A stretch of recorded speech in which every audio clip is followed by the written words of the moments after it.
right, welcome everybody to the August meeting of the Commission of Mississippi Wildlife, Fisheries, and Parks. April. Oh, what'd I say? August. April. I'm a little ahead of myself there. I saw an 8. All right. We'll get started.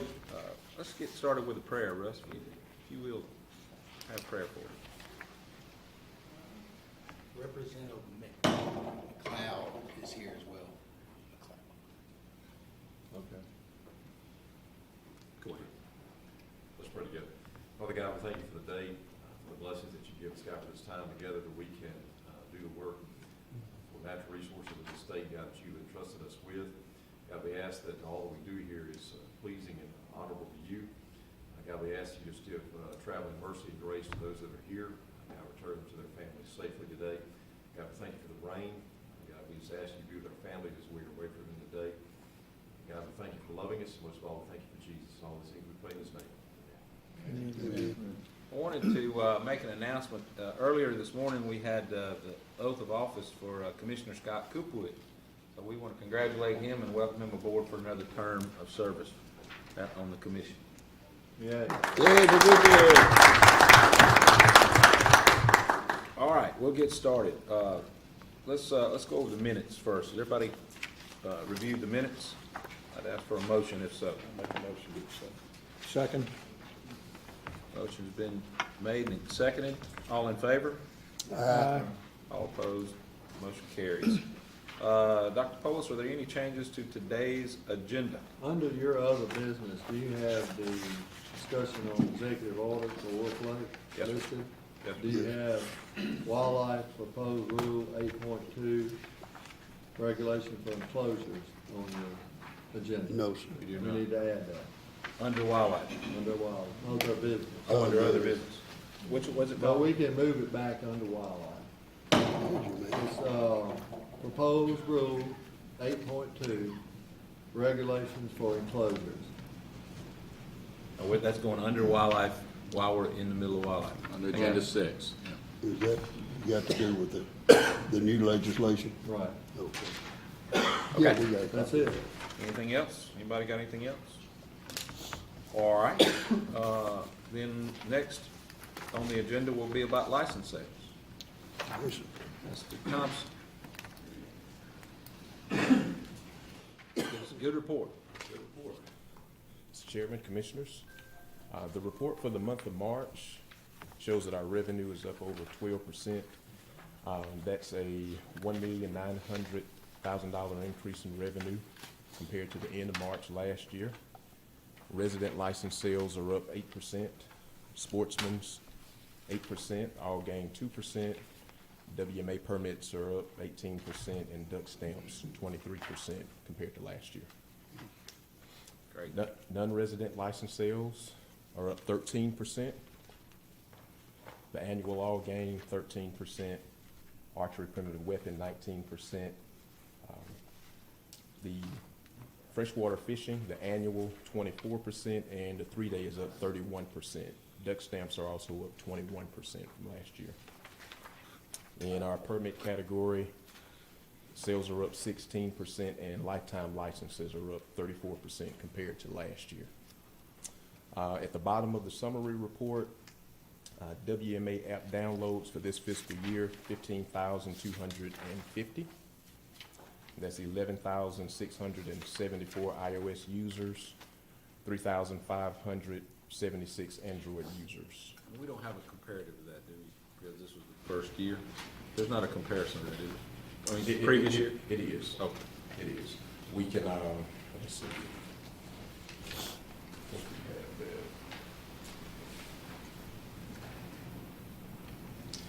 Yeah, so we're comparing it to last fiscal year.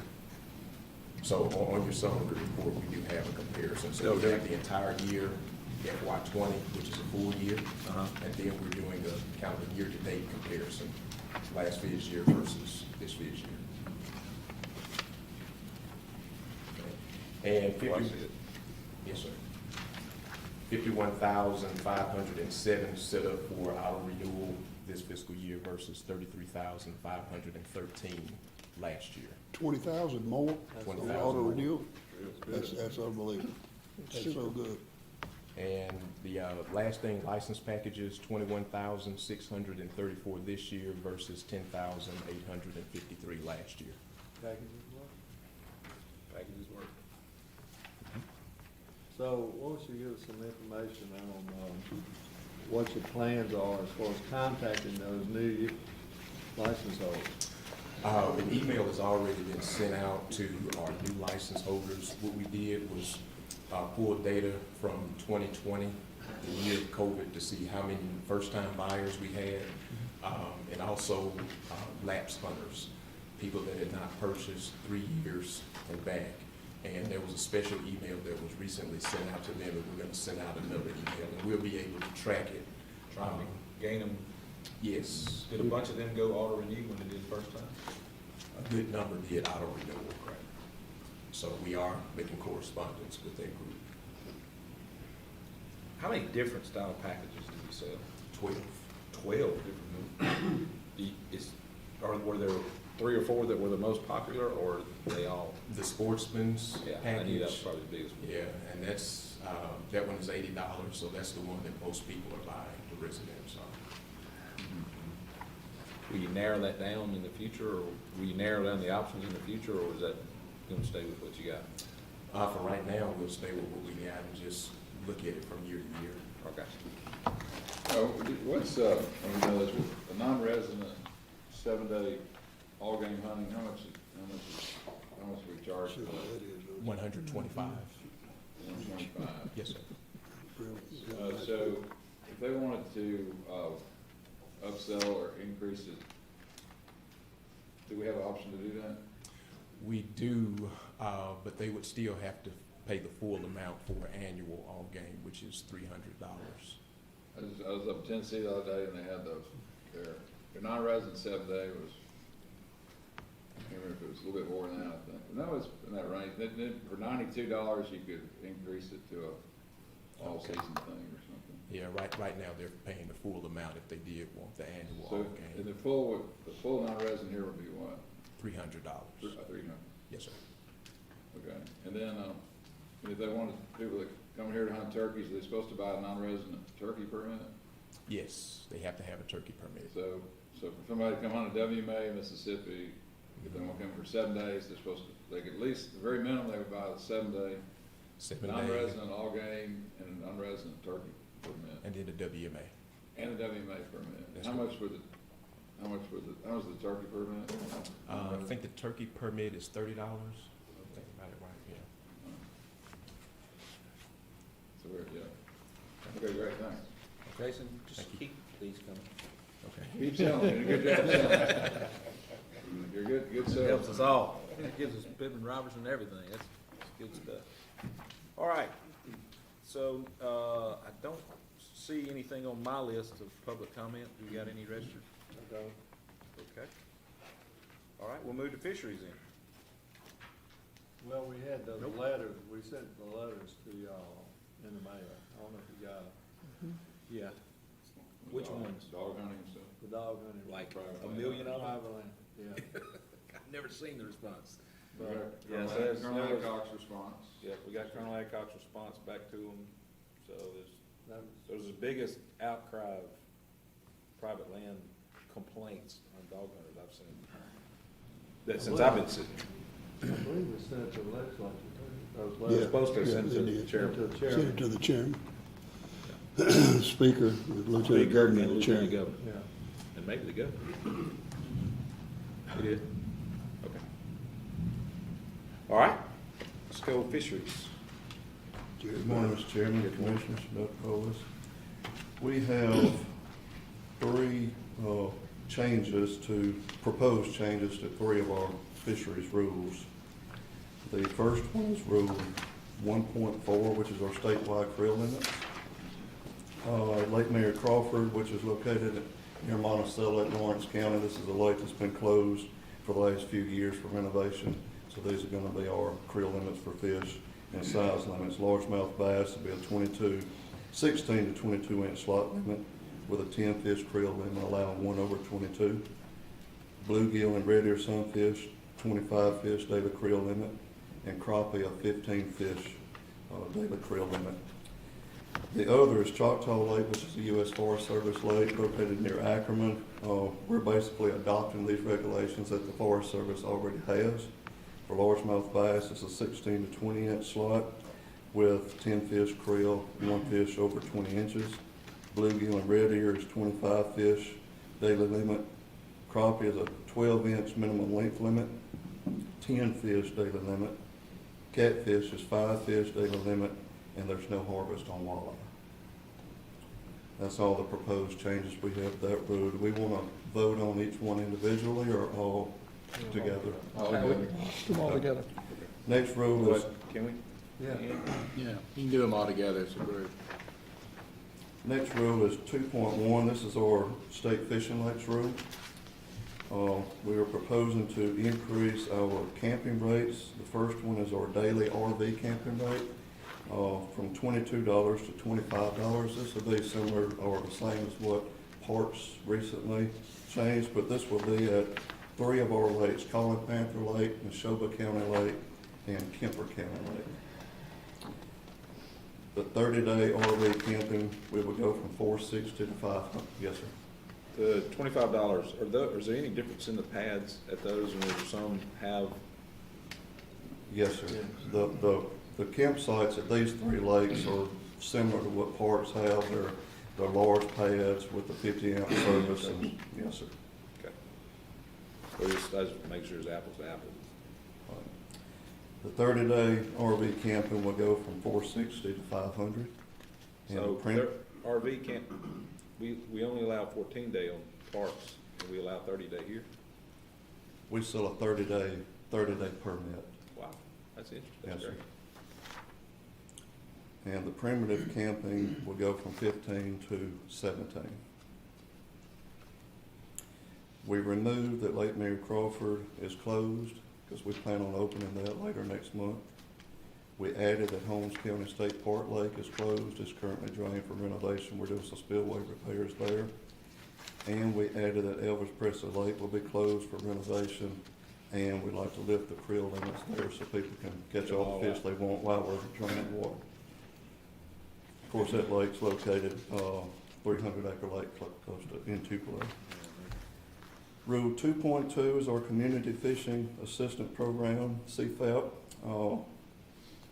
We plan to open the Floorwood River Plantation, which is a 5-acre pond up at, in Greenwood. So the daily creel limits there will be largemouth bass, 2 fish per day. Brim will be 10 fish per day. Catfish will be 5 fish per day. We added that the lake will open on June 26th and will be open on Saturdays from 7:30 a.m. to 5:30 p.m. And that the lake will be closed to fishing at the discretion of the Leflore County Board of Supervisors for special events. That's a request they had, because it's a partnership with them. And that's all we have for fisheries. So is there the maintenance of that lake, that's in their hands, or? It's in their hands. It's in bad It's kind of a shape? joint I hear process. it's We in help with bad fisheries shape. management, make advice on fishing regulations and things, and then they take care of the grounds.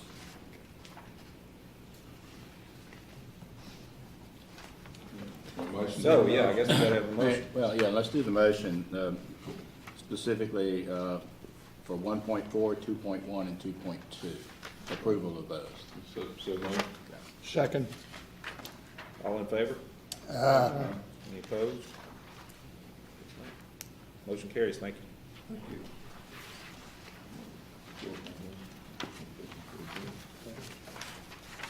All right. Yes. We haven't seen you in a while. And, You've been so quiet. if we could, sir, like to change the order of our agenda up just a little bit and allow Alligator to go first, waterfowl to be second, and we'll finish up with the rest of our agenda. Alligators are always the first. Got bigger teeth.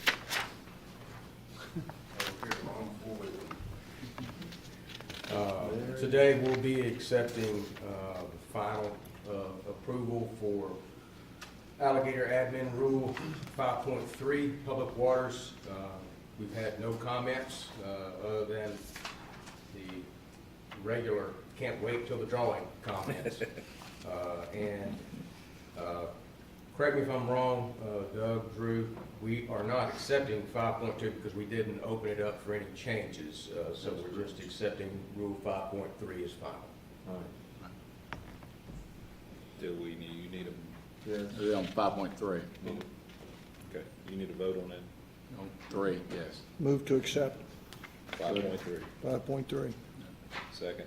All in favor? Aye. No opposed. Motion carries. Thank you. Thank you.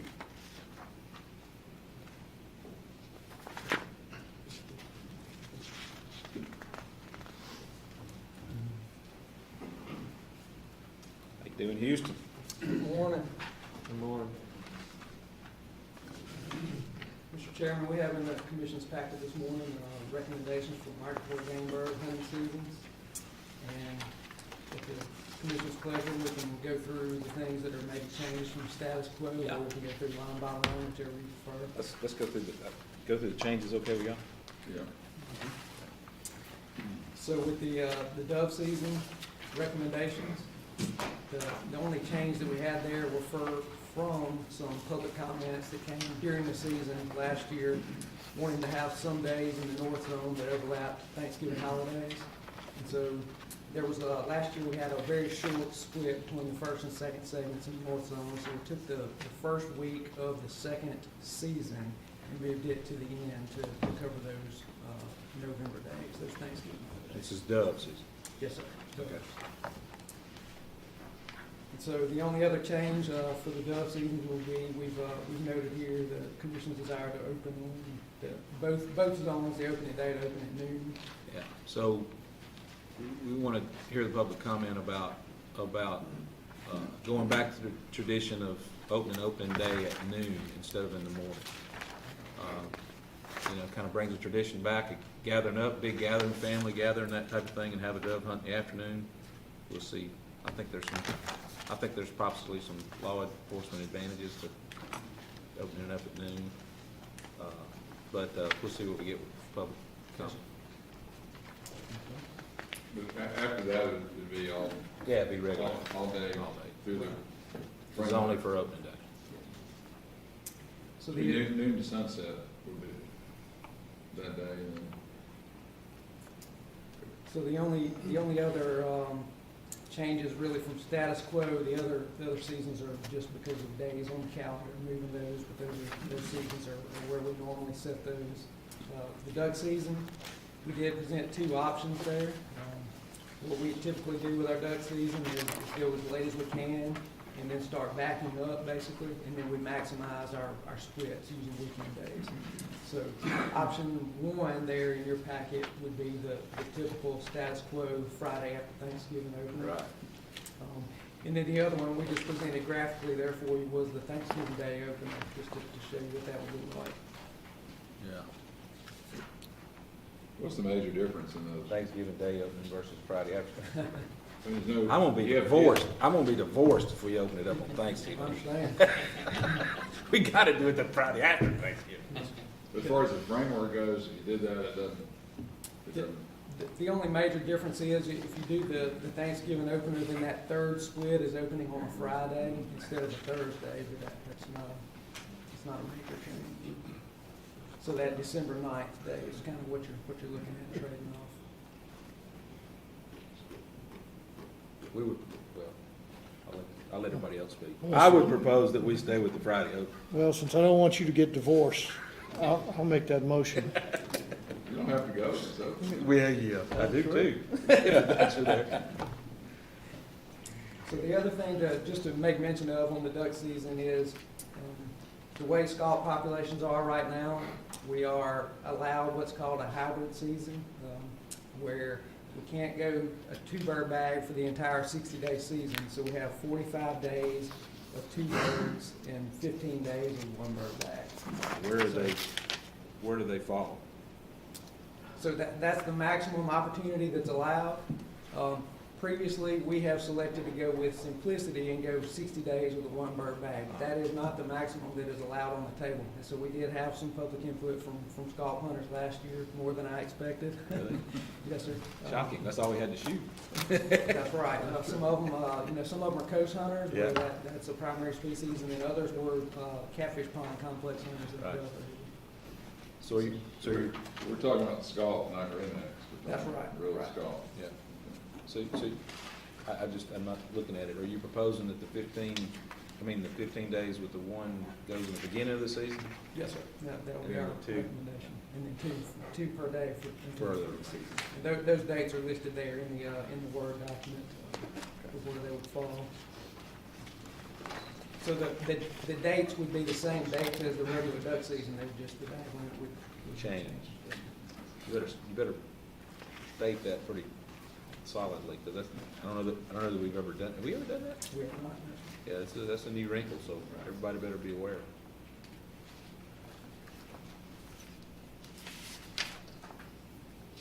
So other than those, I know we always mention the goose season and being sure that we overlap the duck season with the goose season. Please. dates. So we've done that on this option here, as the same as option one with the Friday open and duck season. Right. In your special September goose season, September, First through the 30th, we get 30. First through the 30th. Yes, we used to just give 15 days, now we get the whole month. So- I'm not looking at an early teal season, is the same as, Yes, sir. What we do with the 16-day teal season, that provides you 3 weekends. So we start with the weekend and then on the weekend. so they'll start September, whatever. 11th. 11th through the 11th. 26th. Okay. So what you're saying here, and it may have always been, I think it's been this way for a couple of years, but, so you can kill specs starting on November the 11th? Yes, sir. The 12th here. Okay. Well, yeah, I got you. Okay. If I put my glasses on, I can see that. Right. The reason that's earlier than the duck season over is just because we have more days in the framework. We do? Yes, sir. And it goes, and other than that, it overlaps all the way. That's correct. Cool. Okay. That's everything? Those are the changes from status quo. Anybody got any more discussion? I So, think, Mr. Chairman, I think in order to be clear, since we're dealing with different options, if Houston wants to, in Go over essence, each give one. staff recommendation so that they can be clear on which option they're going with. yes. I think once he goes through each one for the recommendation, you can do it all at once unless there's a deviation from the commission on it. Just to be clear. Okay, you just confused me, but. No, it's to be clear though. So Houston, just tell us on each one, what is the staff recommendation? Okay, just go through the dates. Yes, sir. So we'll start with the Dove North Zone. Staff recommendation would be September 4th through October 17th with a noon opener on September 4th. The second season in the North Zone will be October 30th through November 28th. The third season in the North Zone would be December 25th through January 9th. Then in the South Zone, we would have a September 4th opener also with a noon opener. That first season in the South Zone would go through September 19th. Then the second season would be October 9th through November 7th. The third season would be December 19th through January 31st. For the early season Canada Goose, we would go September 1st through September 30th. The early teal season recommendation is September 11th through September 26th. The recommendation for rails and gallinules would be September 1st through October 3rd, and then November 26th through January 1st.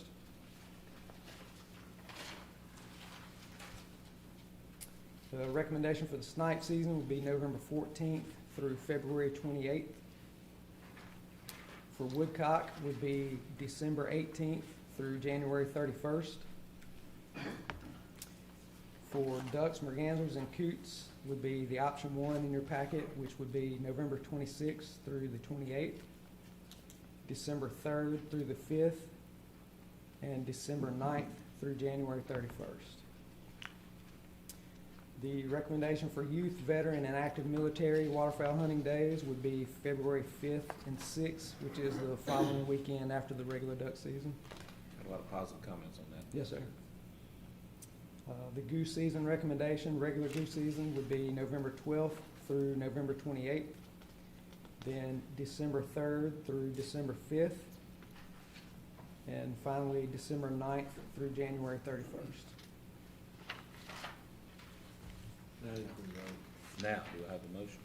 So moved. Do I have a second? Second. All in favor, say aye. Aye.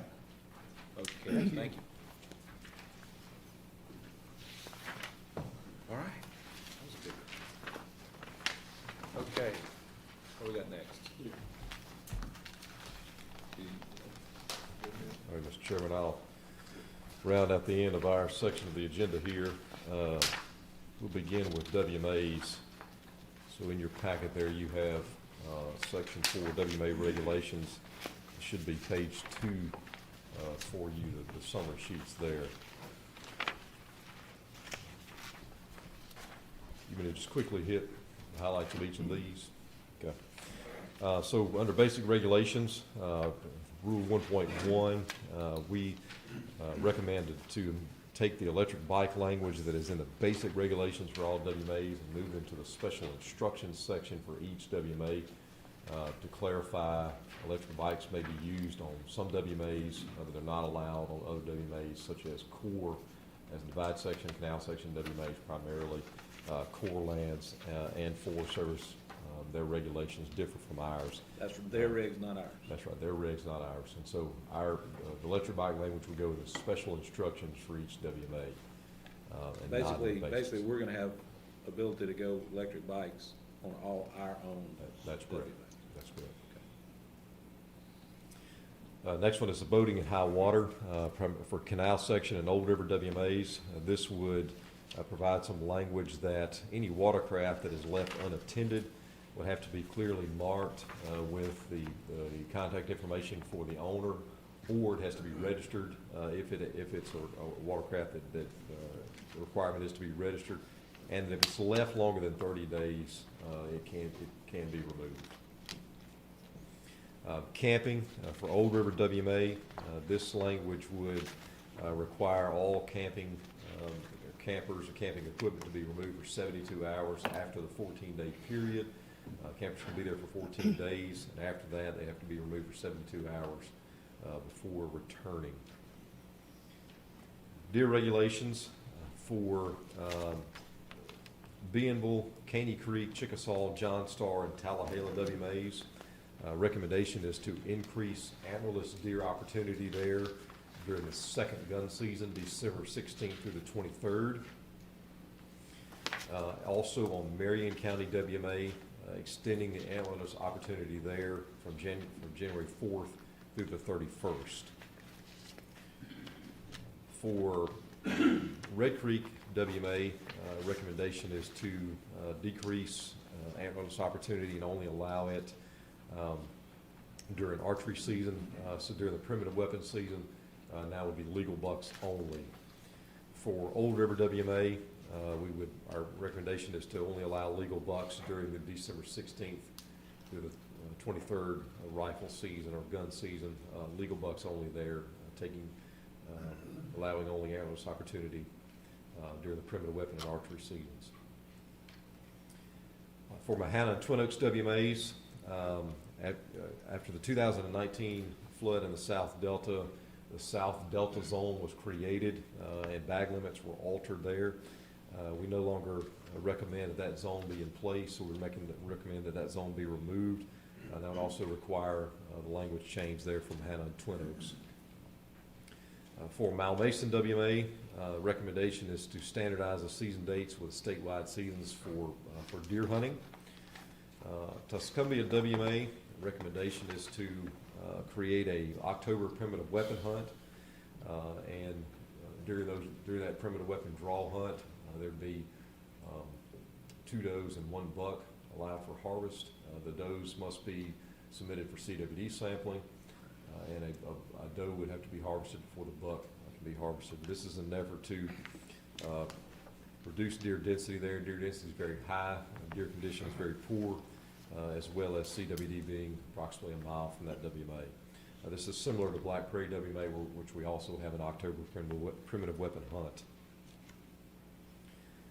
For dove season, divide section WMA, our recommendation is to start dove hunting on opening day at 2 p.m. This is similar to all other WMAs that have a designated dove field. So this is simply to bring it in line with other WMAs. For Malmaison WMA, clarifying language there, basically removing dove season language from the season table, and it would fall to statewide seasons. For Hell Creek WMA, dove hunting would not be allowed on days that open gun hunts are ongoing for deer, to minimize any conflict and as well as to increase safety there. Language clarification, several WMAs here. For John Starr WMA, the College of Forest Resources has requested that we add language in that states that permits must be obtained from the College of Forest Resources for hunting. So we would add that sentence in there that hunters need to visit the website or call a number to obtain that permit that's required by them, by the College of Forest Resources. Stoneville, Leroy Percy, and Lake George WMAs, clarifying that turkey season is closed on these WMAs and has been closed for a number of years. It's just not specified or clarified correctly in the regulations for those WMAs. So we want to specify that it is closed at this time. It has been. For Ward Bayou WMA, to clarify the still hunting area that is already in existence. And this is a core recommendation or core request to us for this WMA. The Corps of Engineers is requesting that the still hunting area that is already in place, that it be allow for no dog hunting at all, including small game. It's already closed to deer dog hunting, but this would include small game. Again, that's at a core request. Also, no buckshot be allowed on Ward Bayou WMA. And the final one for Ward Bayou WMA is the closure of Kirkwood Road during the summertime, beginning in June. This would minimize damage to this road that takes you to the Pascagoula River. For Phil Bryant WMA, clarifying that scouting is allowed on the backwoods unit only, clarifying that scouting is allowed on the backwoods unit from January 15th through September 30th. For under Pascagoula WMA, we have a new acquisition there that borders the WMA. It's called Land Between the Creeks. This is a great acquisition for the agency as well as for the WMA. We were proposing to create hunting opportunities beginning this season there in the form of draw hunts for deer and turkeys, as well as some small game and squirrel opportunity during the February time frame. This is approximately 2,400 acre area where there's only really one way in and one way out. It's bound by Red Creek and Black Creek. Going to be really a unique upland addition to the WMA and provide some unique hunting opportunities in the form of draw hunts there. For waterfowl, for WMAs, the only change is clarifying on the backwoods unit again that it is open for youth and veteran waterfowl hunting during the February time frame. And also deer draw hunts end on January 14th. And so from January 15th through January 31st, our recommendation is to open that unit on the draw hunt days that Mahana and Buck Bayou unit are open. You have to go through Mahana to get to this unit, and those days, they're only open on certain days of the week for draw hunts. So our recommendation is to open that unit on the days that Mahana and Buck Bayou unit are open. Final thing for WMAs is transitioning some WMAs to management of different entities. I begin with Sardis Waterfowl and Graham Lake. These are Corps of Engineer properties that we've had in MDWFP ownership. Our recommendation is to relinquish the management of those WMAs back to the Corps of Engineers. It would still be public land, still be public land hunting opportunity. It would just simply be under their management, guidance and auspices, and not under the agency. And then the final one there is Calhoun County WMA. It is privately owned, it's a privately held timber company land that we would not renew the lease on this WMA. So last year, the WMA was essentially split in half at an option given to us by the timber company. This year, recommendation is to not renew the lease for that WMA, which would be approximately 30. Never has worked. So those 3 WMAs we propose to relinquish from the WMA system.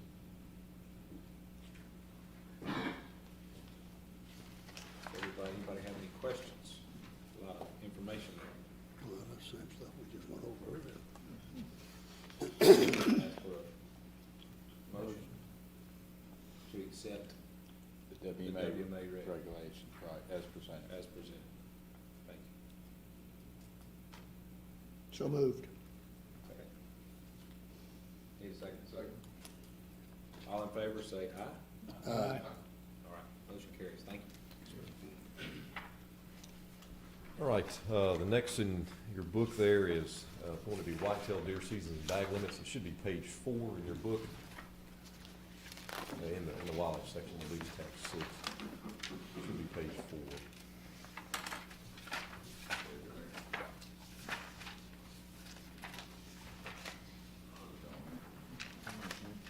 4. Okay.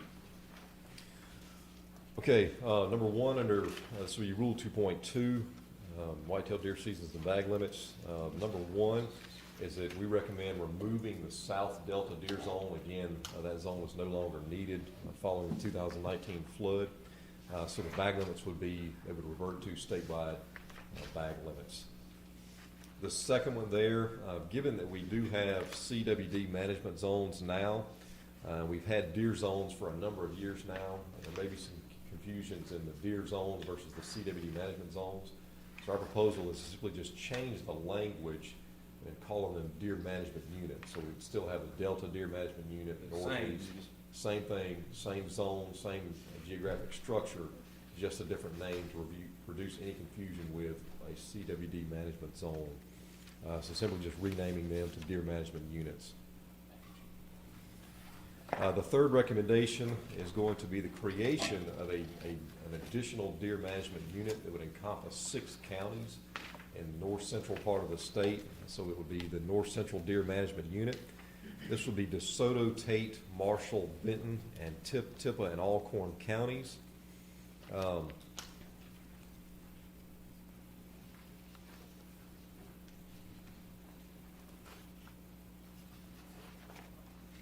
This is basically the hot spot.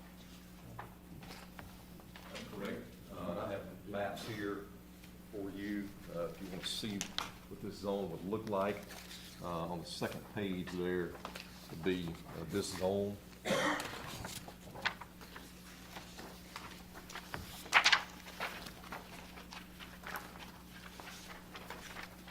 Look there on the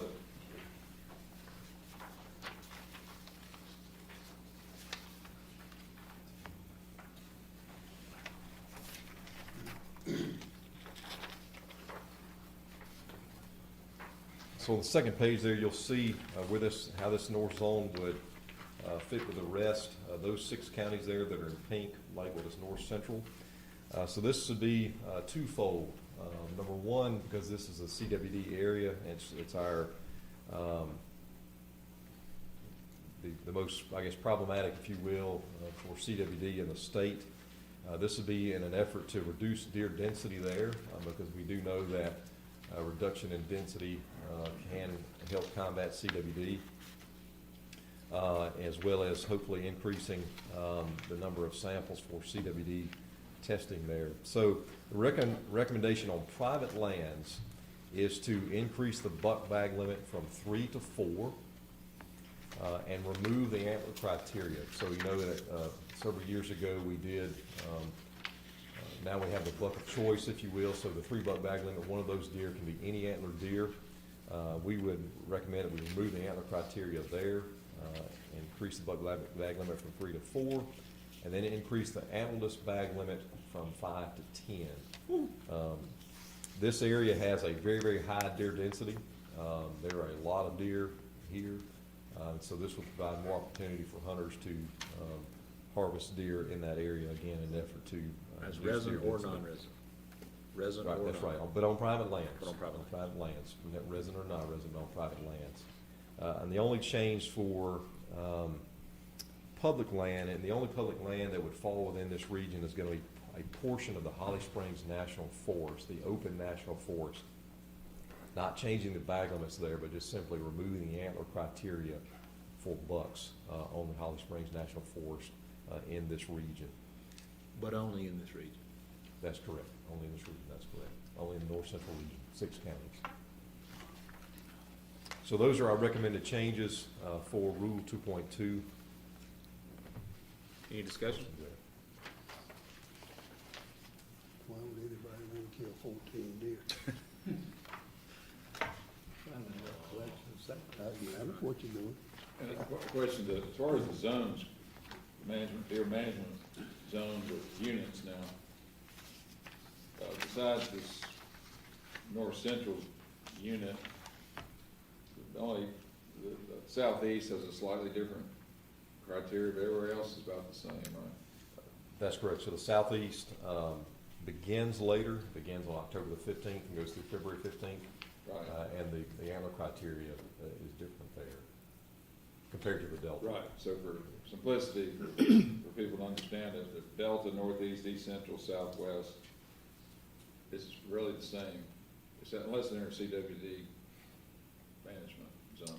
Right, so in delta has the 12-15 antler criteria, the rest have the 10-13. The delta's different, that's right. But the bag limits are the same. for those. Right. Any other questions? I need a motion. So move. Second. All in favor? All right, motion carries. Okay. And then also too, you have within 3 miles of a CWD positive, you still have carbon X. That's right, there's So opportunities that would be within the north central zone, you'd still have that as but additional management to it. right, Right. for the CWD DMAP tags Right. and the 3 mile radius of the positive. Right.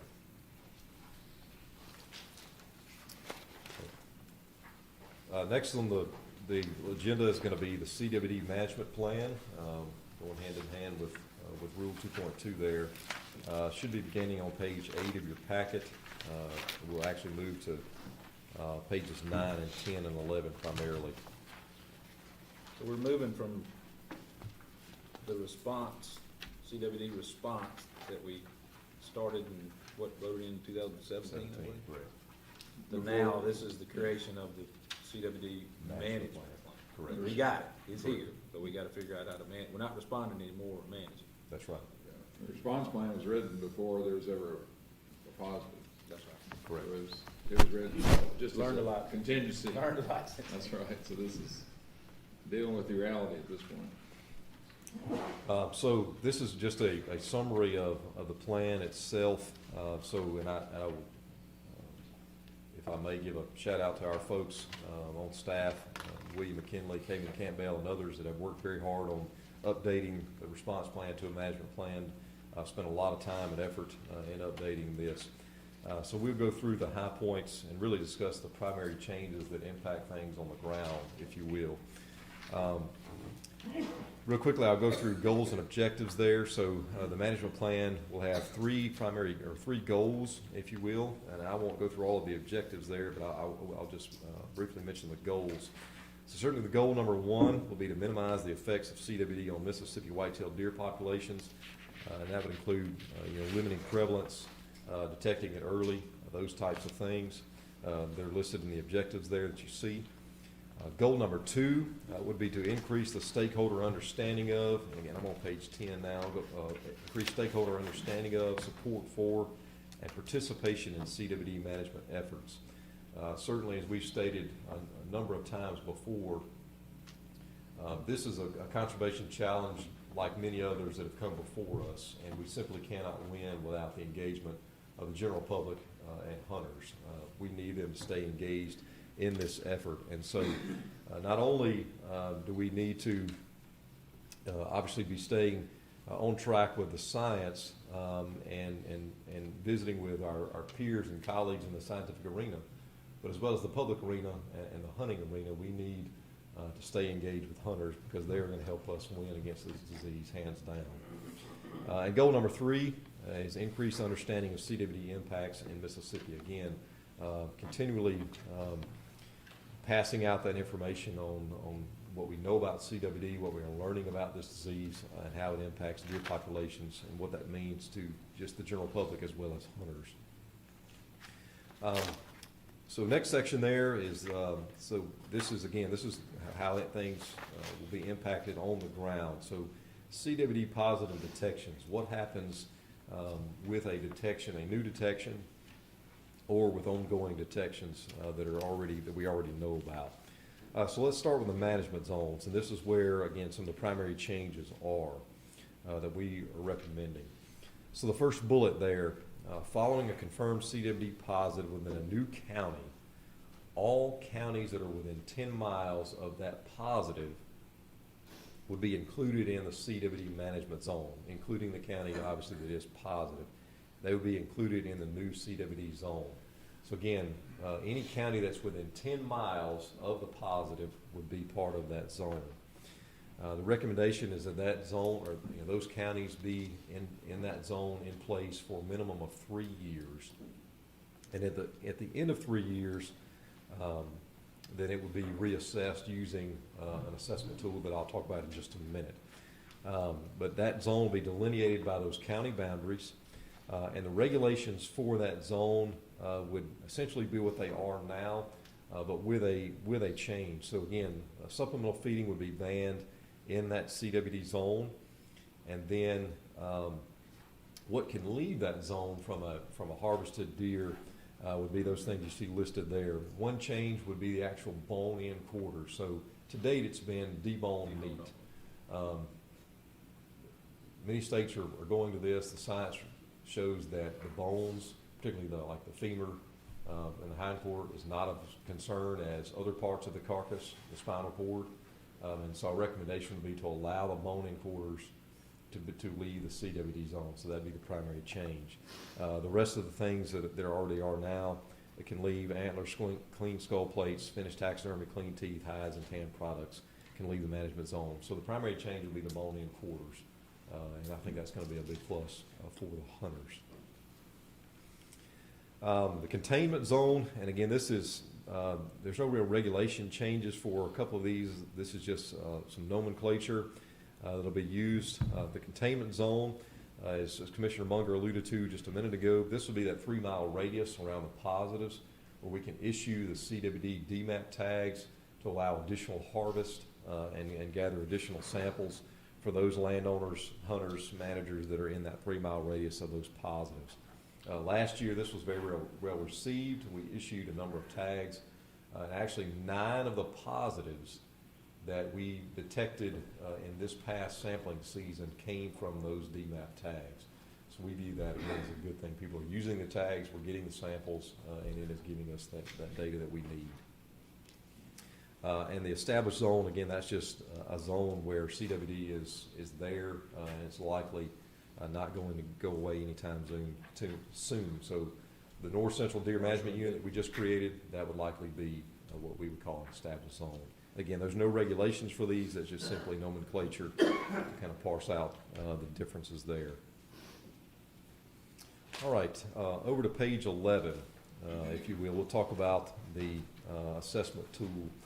So again, if a positive is detected in a new county and a zone is created there, or there's an existing zone in place, this tool that was created actually by the Arkansas Game and Fish Commission, who's been dealing with CWD for a number of years now, that can be utilized in other states, including Mississippi. This tool is, again, to basically look at several things, including the number of samples, If it's a county that's not positive, how much of that shared boundary is shared with a positive county? What is the proximity to a CWD positive? What is the sex and age of those CWD positive animals? What are any geographic restrictions, so like major rivers, municipalities that may impede their movement? Special circumstances, high fence enclosure, integrity, and species and percent of positive animals within a high fence enclosure. So this tool will allow us to assess, again, let's say at the end of 3 years, allow us to assess these counties, again, based on sample, based on these other factors, and determine if that county stays within the zone or can be removed from the zone. And there's counties that may be like right on the border when that zone is created, and this tool will allow us to look at this data to determine if that county would go into the zone or not. So the tool is very simple actually to run, but it's very complex, and it looks at all of these factors. And so for this, there's the threshold you see there of 55. So any county that is, when you run the assessment tool, utilizing these factors, plugging numbers into the tool, if you will, any county that's above 55 utilizing this tool would be inside the zone. If it's below 55, it would be outside of the zone. Sampling history there. So for any CWD positive county, the sampling goal has been and will be 300 samples. So if a county needs to meet their sample goal, looking for their sample goals for a positive county, would be 300 samples. And so when we go to utilize this tool, we'll be looking if that positive county has achieved the sample goal of 300. And that's how we would determine sampling history is the met that sampling goal. So if it's 300 and you don't do it after 3 years, it's a cumulative. That's right. That's right. Is it an all or none? No, so you can give, so words, let's say if they got 282 out of 300 versus a county that got 100 out of 300, does the 282 count for more than the 100 of 300? No, so you see what I mean? right, so 1, 2, or 3 years. Did you meet your sampling goal for 1 year, or 2 years, or 3 years? So in that particular case, you would not have met it for any of the 3 years if you were 282. Okay. If you were at, let's say, Well, actually, 670 at the end of 3 years, you met it for 2 years. You didn't meet it for 3, but you met it for 2 years. Which counts. That's right, that counts. So So it's better than meeting it for 1 year. that's right, that's So right. it's a So- cumulative number. In other words, the number's 900. Right, and you may get If you, for 3 200 years, in the first year I get and it. 500 in the second year. So after 3 okay. years, if it's over 900, You've met your sampling then you goal. met your for 3 years. sampling goal and That's you go right. good on the score That's right. to be potentially brought out. If you don't meet that, then, but 650 is better than 350 Right. of 900. Right.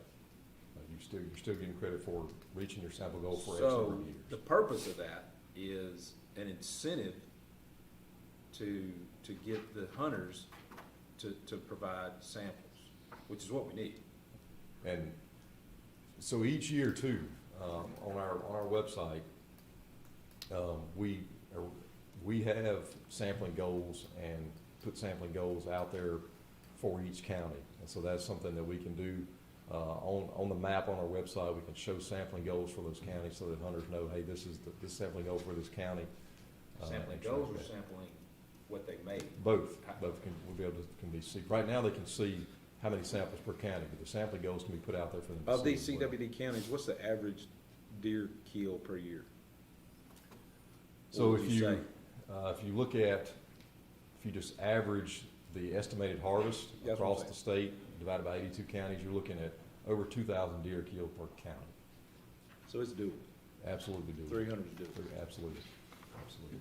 And the number 300 is not a random number, that's to give you a Yeah, how did you- yeah. statistically significant, a number that says that you can pick up, in theory, 1% prevalent, correct? Right, so a population reconstruction was done using our data, using our estimated harvest, and using some age-specific data that's collected through our DMAP and WMA data, and determined a minimum population for the state. Divide that number, let's say it's 1.5 million animals, divided by 82 counties, you get roughly 17,000 deer per county. Then that number, and there's a statistics table that's been used for a number of years now. Use that population number, and it gives you the number that you need to sample. Be 95% confidence that CWD is a 1% prevalence that you would detect it. So that number is 300, utilizing the population that we estimated from our data. So that 300 number is a scientific, statistically valid number that we apply to this. So when you say sex and age of CWD positive animal, in other words, there is a difference. Which counts for, which is tough, I guess, which is worse, the doe or the buck? So a mature doe, if she's positive, then it's likely that CWD is there because they're not your dispersers. Your 1.5-year-old bucks are the dispersers. So the does are there and they're in place, and it's likely that CWD may be, I don't want to say entrenched there because it could be a very low prevalence, but those are of the real concern. Whereas a 1.5-year-old buck, the Pontotoc County deer, for instance, it was found back in October of 18. Not only is he a dispersing deer, he could have been likely impaired because of CWD, and so he just took off one day wandering and wandered very far from where he came from. So that deer would not be as scores high as the mature doe because the mature doe is not your dispersing animal. And of the kind of the one-off counties we got, I guess the Pontotoc deer was a young 1.5-year-old buck. That's right. The Panola deer was a doe. Doe, correct. And the Tallahatchie deer was a doe. Doe, correct. And the Issaquena ones were, one was a buck, mature buck, and One was a doe, one correct. was a doe. Correct. And it's interesting that outside Marshall and Benton, that's the only two counties that have had more than two. That's just interesting. I mean, that just tells you where the hot spot is for sure.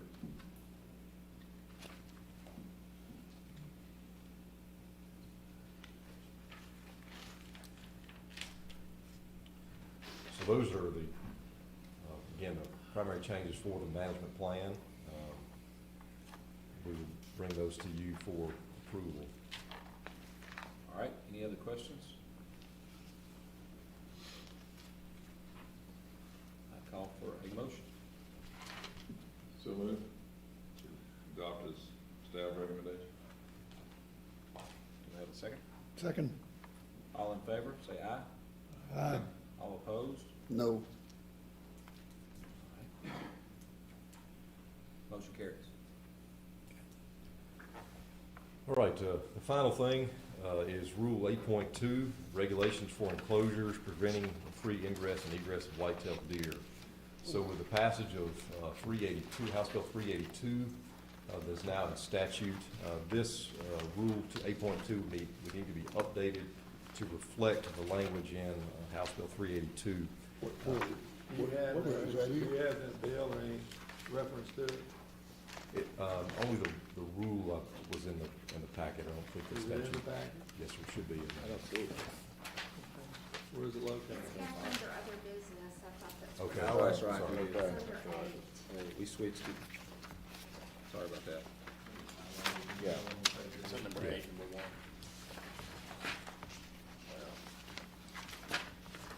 On page 8 of that rule, you'll see the section that's highlighted in yellow. That is the only change to this rule, on page 8 of the rule.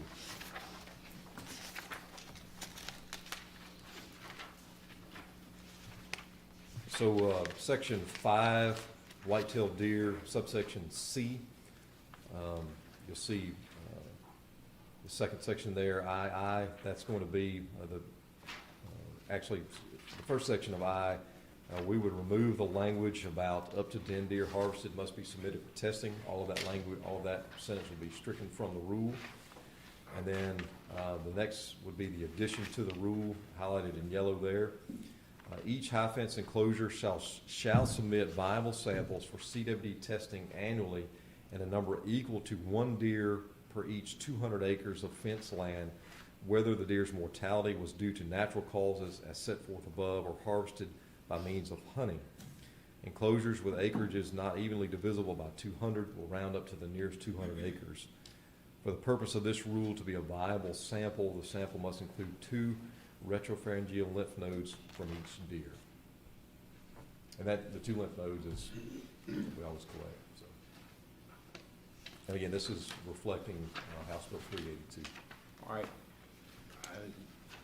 I'm speaking out of school here, but I thought there was more to 382. There is more.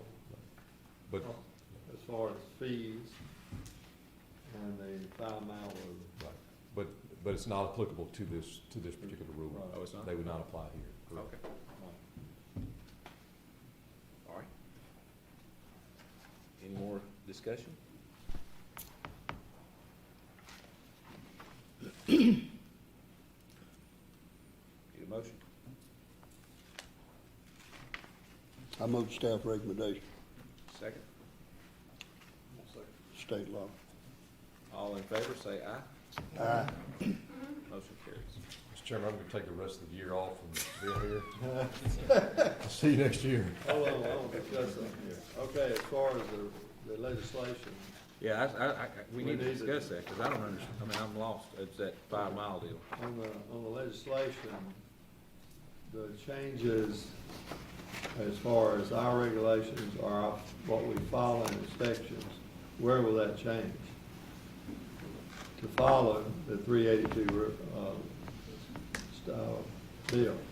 So in, it won't, there'll be no rule that has to be changed because the supplemental feeding rule and the carcass transportation rule speak to an established CWD management zone. So supplemental feeding is banned in a CWD management zone. Carcass transportation rules are for a specific CWD management zone. Because statute says that a zone cannot be created until a deer is found in the free range, that would not be an established zone. So those rules would not, they would automatically not apply to that area. So there'd be no. Boy, you had just lost me. What if an enclosure is in a CWD zone? Currently in a CWD zone, That's 5 miles.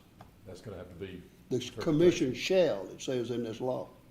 So that's completely different than what we So, have. in other words, I mean, the way I see it's written is that if, say, there's a high fence, there's an enclosure in a current CWD zone, and it goes hot in the enclosure, then the 5 mile ban that was in the CWD zone would come out. By the interpretation of statute, yes. Right. It would come out until it's found, if it's found within 5 miles of that enclosure. Two in the different free rules, range. look like to me.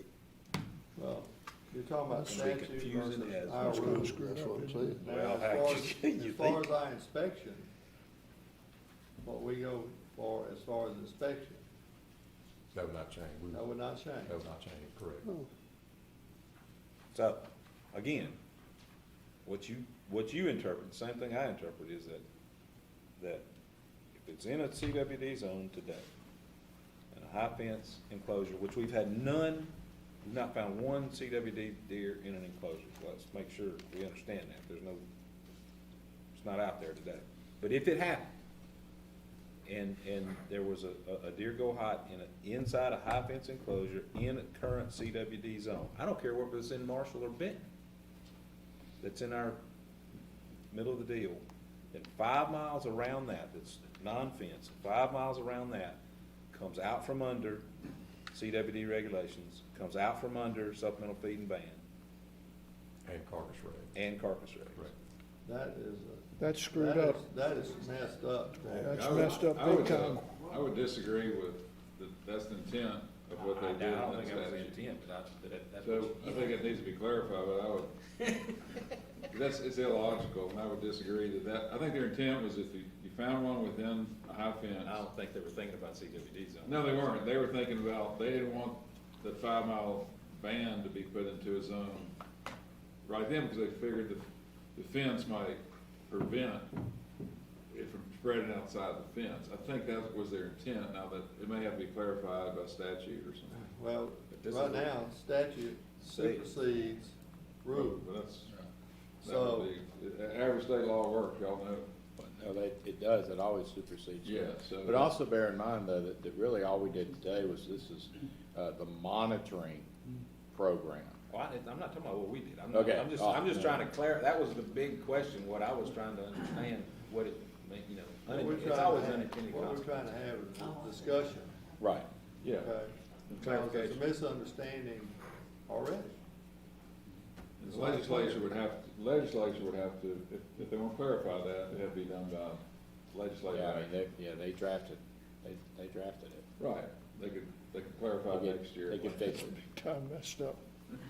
Mr. Chairman, Yes, sir. under the, y'all's plan that you have in place right now, if a enclosure became hot, was it the eradication of the herd that was in the pen?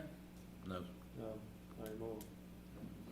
Well, it wasn't then. I mean, No, that happened with That that wasn't law. part of y'all's rule. Not part of our original response plan, it was not. It was Under working the with them. statute's gonna give y'all the authority to go Work in with and take a certain Certain number sample, yeah, to, certain number of samples.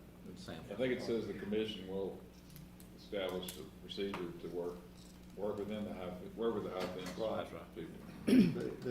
The thing about it is, it's gonna be, what we're all worried about now, is if one does become hot in that hot zone, then I don't believe, you just have to say, we're gonna have to wait to straighten this out, because to go open in the 5 miles up in a hot zone is next to the Tennessee It's line. illogical, Illogical. yeah. It is what it is today. I don't think it was intended, but it is what it is. Let's hope we don't have one. I mean, as long as we don't have, we ain't had one yet. I mean, everybody needs to understand that. We have not had that happen. That's right. Hopefully, we won't have one. Hopefully, they'll correct that the next session. Kind of needs to be clarified. I don't know if we need to ask for AG opinion or not. I think it's pretty clear. I think it's pretty clear. Pretty clear All what right. they did, yeah. Let's see. That's it? Who we got next? Law enforcement. I know y'all tired of talking about wildlife. Never. Let's talk about turkey hunters. All right. For this past period, we've written a total of 468 citations. Of course, the top 5, as you see them there, about the same. The top being no license at 138. Number 2 is unlawful possession, 44, and then trespassing is your next one. Trespassing is typically a pretty hot item during turkey season. Really? I would imagine that. We checked a total of 1,252 hunters, turkey hunters. Out of those, 105 citations were written. Citations varied. Most of them were for license, no license, resident 16. Resident license were 16, non-resident 7. 1 permit, unlawful possession, 1 hen, 9 hunting from public road, 11 trespassing, and some WMA regulations. And let's see here. 11 uncased. Right, 11 uncased firearms on WMA, and 13 hunting turkey with the 8 of bait, and 9 supplemental feed. 2 smoking marijuana. You got several pictures in here next of officers checking turkey hunters with turkey hunters. You got one there with the officer with a young hunter with his first bird. You know, it's something just to say, I think it's a real testament to turkey hunters in that you only had 8, because would unlawful possession be that they didn't report the bird? No. No? We had, I think we had 3 in that, I'm sorry, we had 4. If you look down about 5 from the bottom, Yeah. we had 4 that were cited from that. But unlawful possession would have been of Could have been, no, we had one hen, but it could have been undersized. Jake. Could have been a Jake. Could have been, killing a bird. If you don't have a license and you got a bird, it's, you're possessing that unlawfully. But I guess If what you I'm saying, take it it sounds illegally. like harvest reporting. Yeah. Could have Adam, been what do you taken think? over bait, Pretty good. things like that. Good. Our customer counts are just now starting back up at the shooting ranges. McIver, 263, Turcotte, 276, and McHenry, 307. You hadn't really had tournaments started this spring, and we have had a lot of wet weather that has affected that. And before I get to this reinstatement request, Colonel Carter, I'll let him come up and tell you what we've got going on with the officer memorial. Morning, Mr. Chairman, Commissioners, Dr. Polis. National Police Week starts May 9th, runs through May 15th. MDWFP will be hosting and having our fallen officer memorial May 12th at 10 o'clock that morning. Plans are in preparation now. We're making the plans to get everything started. Matter of fact, we have some of the families, they're calling me now, wanting to know when we're gonna start it. They are definitely excited about it and coming back. Every year they look forward to coming out.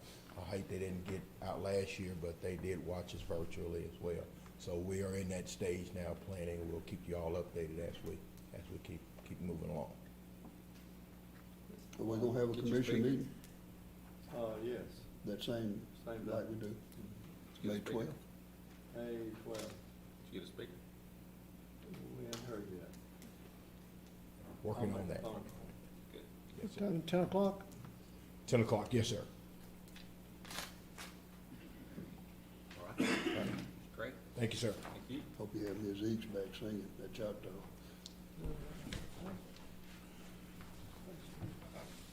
I like her. Gentlemen, we have today one license reinstatement request, Mr. Ricky Roebuck. He was convicted March 17th of 2020. I'm gonna ask him to come up and we can hear his story.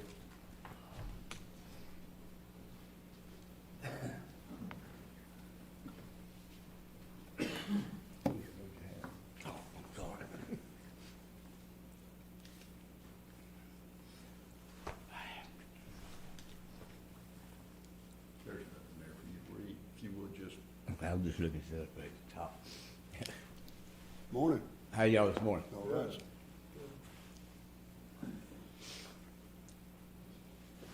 I ain't got nothing to say. Okay, all right. Ain't no need. Well, Chief, what are you gonna say? Oh, you can sit back down, sir. Okay.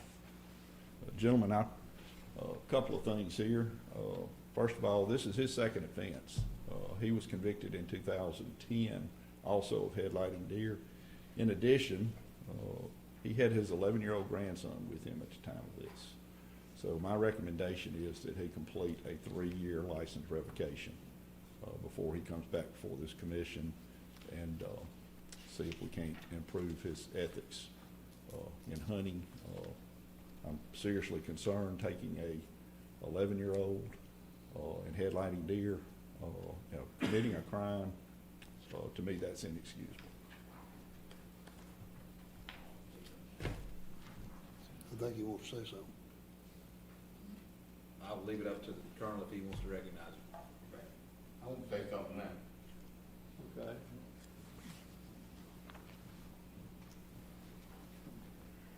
He's talking about the 11-year-old witness. He was not with me. I went to get him at my house to help me load that deer. And I told them that. You included an 11-year-old. But he wasn't with me. It was, I went to my house and got him. At the time the officers made the stop, the 11-year-old was in the vehicle with him. Exactly. Thank you, sir. Okay. Hey, Chief, wasn't this also the case where it was shot in front of a residence? Correct. The deer was was shot from the road in the front yard. The residents, the lady in the house witnessed the whole thing. Shot the deer in her front yard. The officer got there. The deer's laying next to the driveway, so he hid, waited till almost 9 o'clock. They showed up to get the deer. Pulled up in the driveway with the lights off to get the deer. So yes, sir. In my opinion, you've included an 11-year-old in a criminal activity. We're gonna go on your, I believe this commission's already gonna go on your recommendation. Thanks, sir. But I asked for that. So, I need a motion to, I make a motion, we do not reinstate. need a second? I'll second it. I don't know if I can. Second. Munger second, yeah. All in favor? Aye. Any opposed? Motion is carried not to reinstate. All right, next. Got new business? Other business, Other business. which is basically ratification of the executive order, close Wolf Lake. Move to ratify. Second. I second. All in favor? Aye. Motion carried. We discussed the next meeting, which will be May the 12th. During, when we do the fall memorial. Fallen Officer Memorial. Okay. Is there a need for executive session? There is. All right. I move we close the meeting to determine the need to go into executive session. The officer. Goodwood seconded. Okay. All in favor? Aye. Okay. Motion carries. The meeting will be closed so that the determination can be made on whether